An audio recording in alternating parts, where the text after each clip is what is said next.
Welcome to Mr. Frolic's physics classes. Today we'll learn about friction force.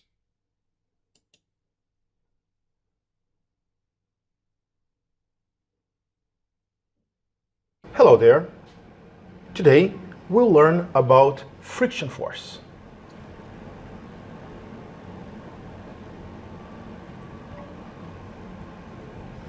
And in order to get a good understanding of the friction's behavior, we will watch a screencast of a PHET simulation about forces.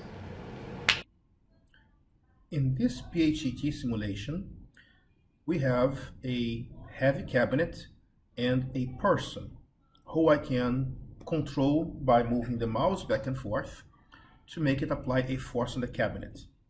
On the top right hand side, we can see the normal force and the gravitational force, and we could also see horizontal force being applied.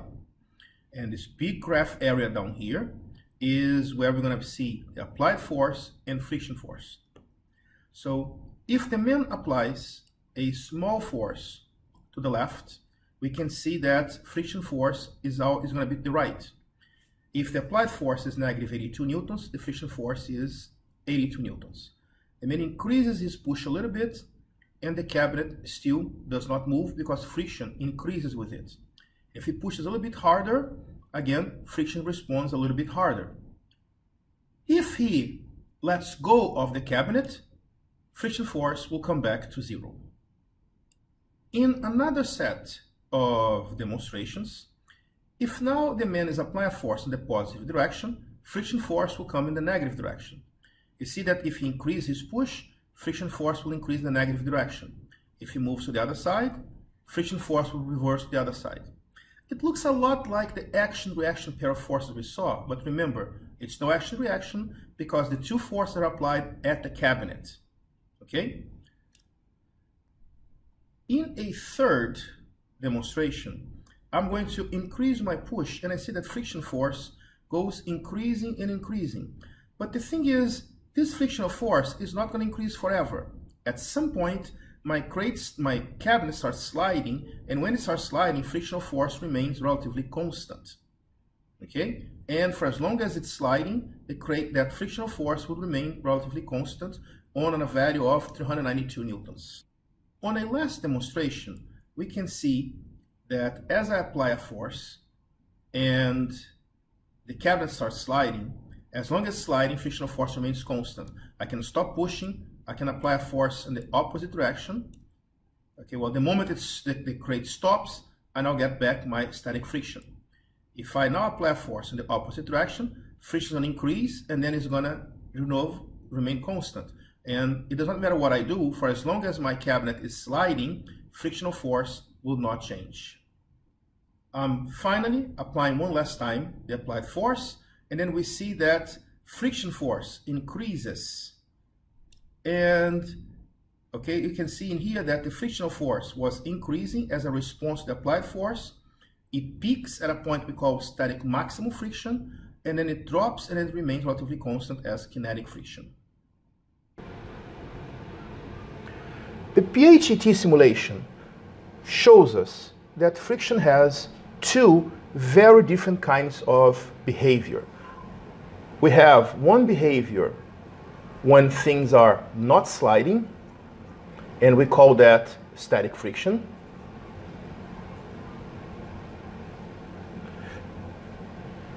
And a different kind of behavior when things are sliding. We call that kinetic friction.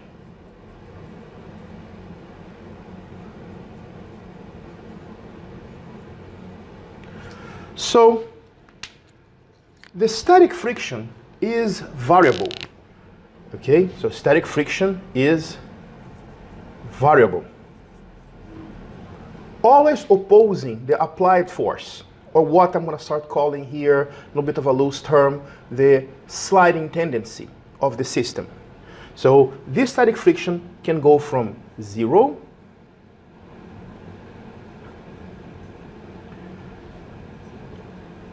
until a maximum value, which I'm going to call static maximum friction.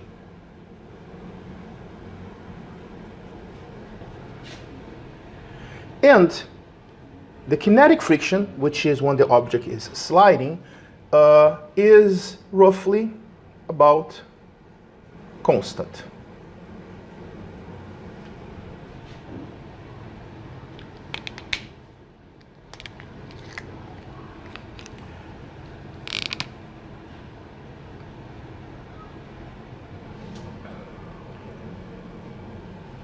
A graph of the behavior of friction. Ok? Para aqui. Conserta. Vamos lá. A graph of the behavior of friction force as a function of that applied force, or this, what I'm going to call sliding tendency, is roughly like this here.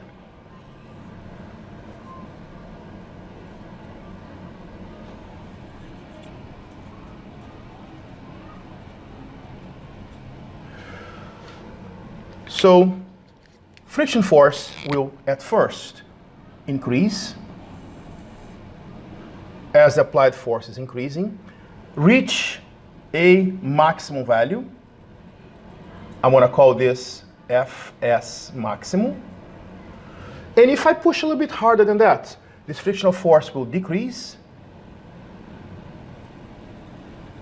And after that, it is roughly constant. This first region here is when it's not sliding, and we call this static friction.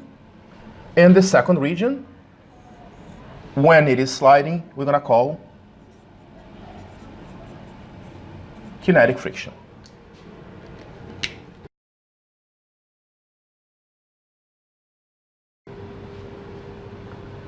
Continuing our lecture, let's consider the following situation here. The floor. I want to repeat the floor down here.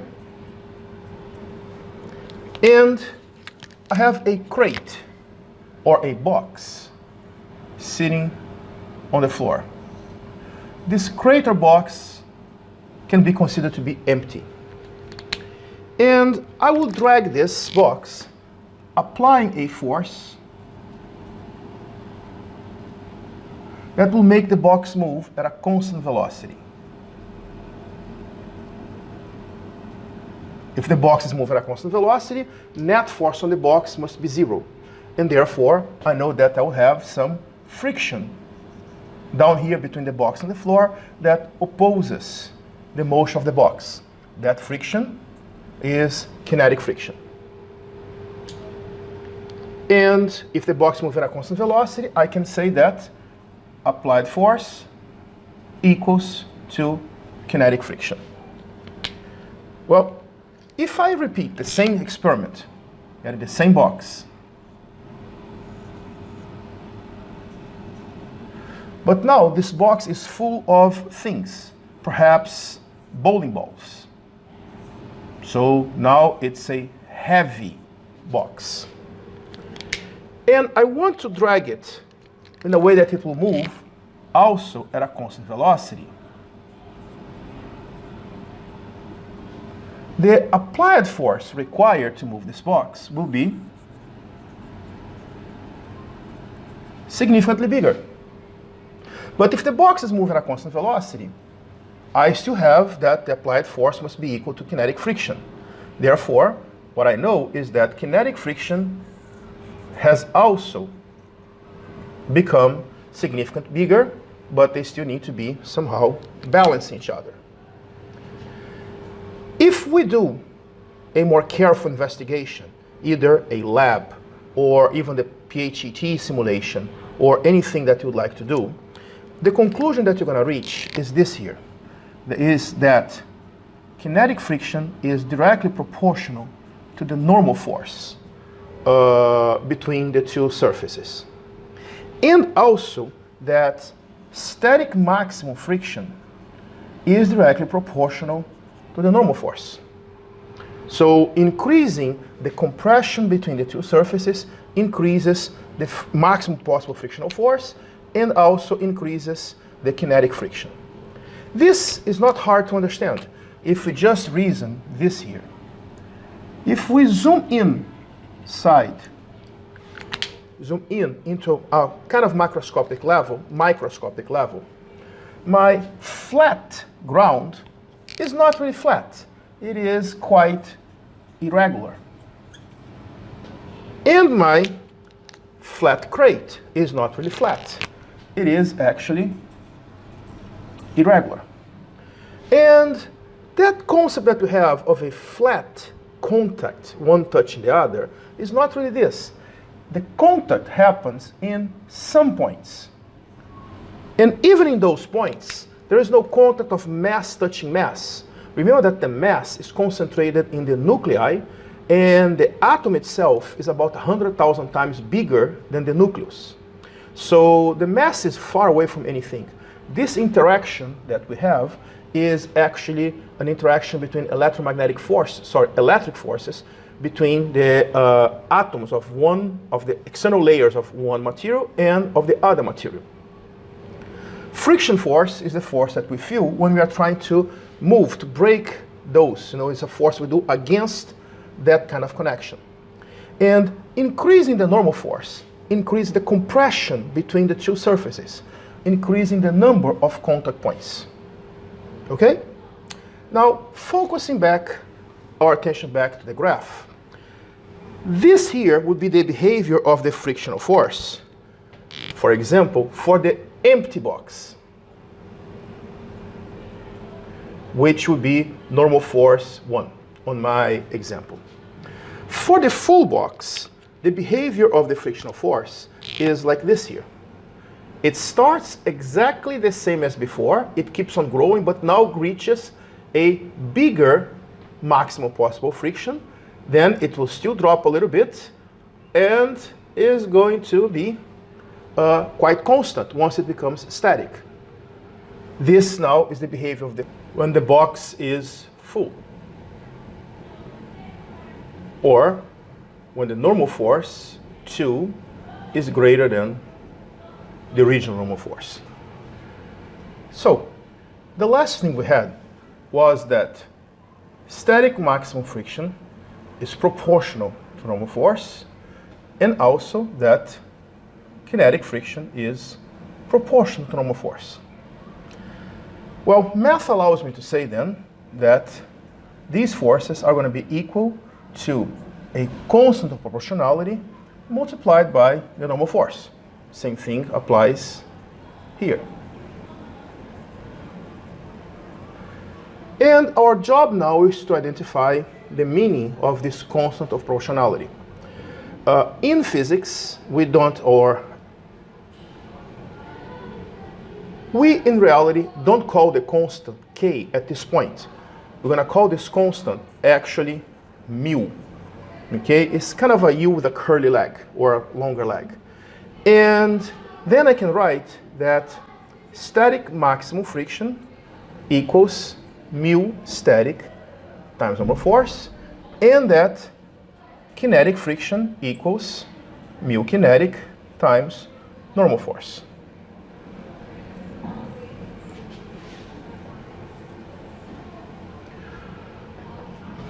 If now I put together what we saw before about the behavior of those forces and the equations we have, I can say that static friction will vary from 0 to mu static times normal force, and that kinetic friction will be roughly constant in mu k times the normal force. The constant of proportionality, mu, between kinetic friction and normal force is called coefficient of friction.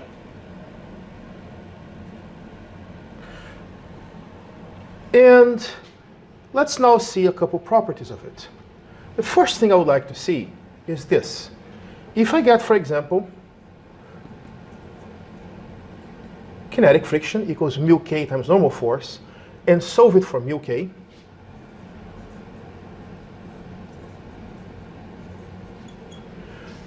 which is going to be then kinetic friction over normal force. Notice that in terms of dimensions, this would have a unit of force divided by another unit of force. And newtons cancel out. So the coefficient of friction is unitless. It's just a pure number, like 0.3, 0.4, 0.8. It's just a pure number. Second thing I would like to discuss is this here. We've seen that static maximum is bigger than kinetic friction. For some situations, it's almost the same, but let's keep the bigger than. Static maximum is mu static times normal force.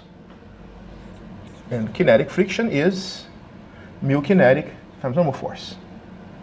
If I cancel out normal force, we have that the coefficient of static friction is going to be bigger than the coefficient of kinetic friction. Another important thing for us to consider is friction and surface area. So let's consider that I have the floor and a wooden block, and that this wooden block can be placed on its long side or on its short side. If now I hook a force sensor and pull it sideways in a way that will move at a constant velocity, I have that the applied force required for this to move at a constant velocity is the same. Okay? That the applied force required is the same. And the conclusion then that we can reach is that the amount of friction that I get is the same. If this is kinetic friction in situation number 2, and here is kinetic friction situation number 1, my conclusion is that kinetic friction 1 equals kinetic friction 2, which means that the amount of friction does not depend on the surface area. Let's write this down. Then, friction doesn't depend on surface area. Okay? That's important for us. Yes, what's your question? Mr. Frolic, I have a question for you. Yes, Mark. What's your question? If friction force does not depend on surface area, then why do Formula 1 cars use so wide tires? That's a very interesting question. Let's think about it. Let's consider here a race car seen from the front. Here are its very wide tires, perhaps the wings, and here's the wheel and the pilot, and maybe another car, maybe an old Beetle, with thin tires. If the tires are all the same quality of rubber, the same everything, the amount of friction I can take out of this tire here is the same as the one I can take out of the thick tire. And the thicker wide tire offers more surface area for air drag and is heavier. But when I make a tire wide this way, I can use soft rubber. We can use relatively soft rubber when compared to the other tire. And the soft rubber will actually have a greater coefficient of friction. It will adhere more to the ground. Which I just realized that I have not yet talked that much about the coefficient of friction. We could consider it to be some coefficient of adherence. A larger coefficient of friction means very sticky surface. A smaller one means a less sticky surface. The coefficient of friction will change with the temperature, usually, for many things getting bigger as the temperature increases. It will change, of course, depending on the two surfaces in contact. It is a thing that depends on the two surfaces. It's not the coefficient of friction of only ice. It is ice against something else. Another thing I would like to discuss is the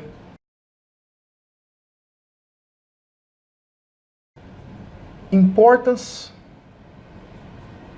of friction in our lives. Quite often, we only consider frictional force or friction when friction is disturbing us and we want to get rid of it. As in when I'm trying to increase the efficiency of an engine and burn less fuel to make something happen. But in reality, friction is essential to life. Notice that the only reason why my ink adheres to the glass on this lecture here is exactly because of friction. The only reason why I can hold this marker is because of friction force. I'm right now applying a compression force against the marker. Its tendency would be to slide down, and then friction is holding the marker in place. As you guys can see, life would not exist if I could know the way we know it if there was no friction. Something else to consider. When we walk, and this is an example I gave you when we were doing Newton's third law, when I walk, my foot will push back on the ground, and the ground then will push forward on me. Well, this ground push forward on me is a frictional force. And on this example, friction is actually the driving force, is what makes me move.